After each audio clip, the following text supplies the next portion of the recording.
வணக்க நண்பர்களே. யானையின் சடலம் ஒன்று ஆற்றில் அடித்துச் செல்லப்பட்டு கொண்டிருந்தது. காகம் ஒன்று அந்த சடலத்தை பார்த்ததும் மகிழ்ச்சி அடைந்தது. உடனடியாக போய் அதன் மீது அமர்ந்து கொண்டது. போதுமான இறைச்சியை கொத்தி கொத்தி தின்றுவிட்டு ஆற்றின் நீரை குடித்து ஆனந்தமாக அங்குமிங்கும் பறந்து கொண்டிருந்தது. மிகுந்த திருப்தியுடன் தனது இறக்கைகளை விரிந்து பறந்து ஆனந்த கூத்தாடியது. காகம் யானையின் சடலத்தை பார்த்து நினைத்து கொண்டது, ஆகா, இது மிகவும் அழகான வாகனம். இங்கு மிகவும் உணவு மற்றும் தண்ணீருக்கு எந்த பஞ்சமும் இல்லை. நாம் ஏன் இதை விட்டுவிட்டு எங்கெங்கே அலைந்து திரிய வேண்டும்? ஆற்றங்கரையில் மிதந்து ஓடும் அந்த சடலத்தின் மீது காகம் பல நாட்களாக கரைந்து கொண்டிருந்தது. பசி எடுத்தால் யானையின் சடலத்தை உண்பதும், தாகம் எடுத்தால் ஆற்று நீரை பருகுவதும் என அதன் வாழ்வே ஆனந்தமாக போய்கொண்டிருந்தது.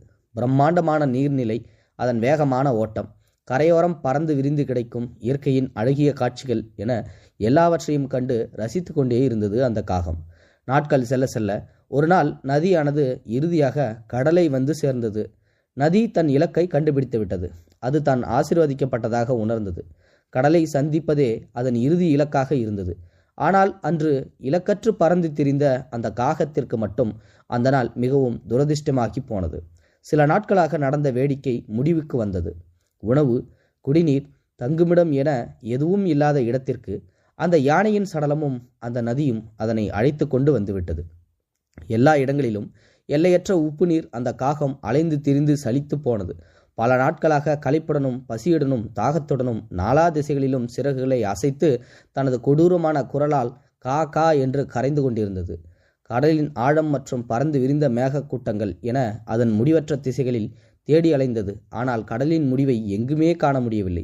கடைசியில் சோர்ந்து சோகத்தில் மூழ்கி கடலின் அதே வானளவிய அலைகளில் விழுந்து மடிந்தது.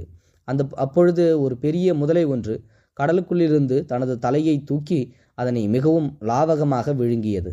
உடல் இன்பங்களில் ஈடுபடும் மனிதர்களும் அதே காக்கையைப் போலத்தான் நகர்கிறார்கள். அவர்கள் உணவையும் தங்கும் இடத்தையும் நிரந்தரம் என்று எண்ணிக்கொள்கிறார்கள். இறுதியில் எல்லையற்ற உலகப் பெருங்கடலில் பயணிக்கிறார்கள். யாரை வெல்வது, யாருக்காக தோற்பது, யாருக்காக இந்த சண்டை, யாருக்காக இந்த ஓட்டம், யாருக்காக இந்த வாழ்க்கை, யாருக்காக இந்த ஆணவம்? வந்தவன் ஒரு நாள் போவது உறுதி. உங்கள் கனவு கோட்டைகளை எல்லாம் மரணம் ஒரு நொடியில் தகர்த்தெறிந்துவிட்டு சென்றுவிடும் என்பதை எப்பொழுதும் நினைவில் கொள்ளுங்கள். இது ஒரு அருமையான குட்டி ஸ்டோரி தான், மோரல் ஸ்டோரி. இது உண்மையிலுமே நம்மளை நெகிழ்ச்சி அடைய வைக்குது.